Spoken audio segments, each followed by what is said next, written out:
প্রিয় দর্শক, আসসালামু আলাইকুম। আশা করি আপনারা সকলে ভালো আছেন, আমিও ভালো আছি। প্রিয় দর্শক, আজকে কথা বলবো ইরান ইসরায়েল যুদ্ধের যে প্রসঙ্গ, সেই প্রসঙ্গে কিছু কথা বলবো এবং তার আগে বলবো হাস্যকর কিছু কথা।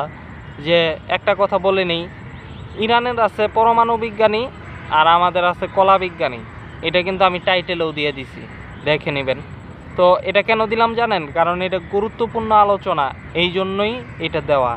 এটা অনেকের কাছে হাস্যকর মনে হইতে পারে, কিন্তু বাস্তবে এটা গুরুত্বপূর্ণ এই জন্যই যে আমাদের শুধু কলা বিজ্ঞানী আছে, অর্থাৎ শাহবাগী, যারা মুক্তিযুদ্ধের চেতনা হ্যান ত্যান নানান কিছুতে বিশ্বাসী, কিন্তু ইরানের ক্ষেত্রে সেটা না। ইরানের ক্ষেত্রে আছে যে কলা বিজ্ঞানী, যা ইরানের ক্ষেত্রে আছে পরমাণু বিজ্ঞানী। সরি, দেখছেন, কলা বিজ্ঞানী বলতে বলতে ওইটাই মুখে আসে।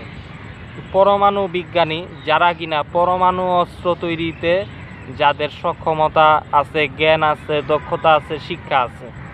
ইরানের বিশ্ববিদ্যালয় যেখানে ভালো ভালো ডাক্তার তৈরি করে, বিজ্ঞানী তৈরি করে, পরমাণু বিজ্ঞানী, বিভিন্ন ধরনের বিজ্ঞানী, সায়েন্টিস্ট তৈরি করে। ইরান কিন্তু মেডিকেল, তারপর পরমাণু পড়ালেখা এবং বিজ্ঞানী তৈরিতে তারা কিন্তু অত্যন্ত দক্ষ, এবং তাদের দেশে অনেক প্রযুক্তিগত সক্ষমতা অনেক এগিয়ে গেছে চীন এবং রাশিয়ার যে তৎপরতা সেগুলির কারণে, এবং তাদের নিজেদের যে মেধা, দক্ষতা, যোগ্যতা সেগুলির কারণে।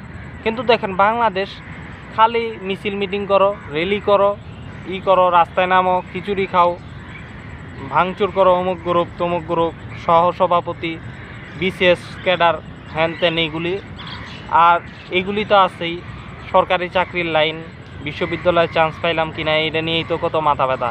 পড়া তো দূরের কথা, আর পড়তে গেলেও তো বিশ্ববিদ্যালয় ওই জাতীয় সঙ্গীত গাওয়া, হ্যান ত্যান, জাতীয় সঙ্গীত, রবীন্দ্রনাথ, এইগুলি নিয়েই উন্মাদনা, তাই না? কিন্তু কোনো বিজ্ঞানী আছে, কোনো সায়েন্টিস্ট আছে, কোনো ব্যবস্থা আছে? নাই।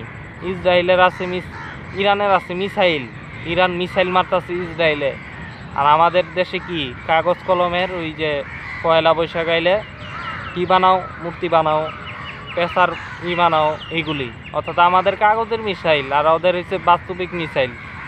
আমাদের কলা বিজ্ঞানীরা এই গবেষণাই করে, যে কেমনে রবীন্দ্রনাথের একটা গান গবেষণা করে, আপনার কাগজের একটা ভাস্কর্যের গবেষণা করে, এইগুলিই করে তারা। মুক্তিযুদ্ধের বয়ান তৈরি করে রাজনীতিতে টকশো গরম করে, এগুলি একটা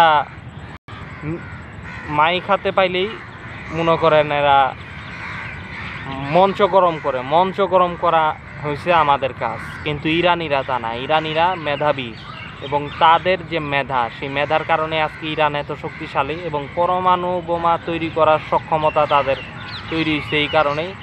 এবং ইসরায়েল এই কারণে ইরানের হাতে এই মাইনটা খাইতেছে। আচ্ছা, ইরানের জায়গায় আমরা থাকলে এটা পারতাম না, এবং বাস্তবিক অর্থেও তাই। আজকে এই কথাগুলিই ছিল। আল্লাহ হাফেজ।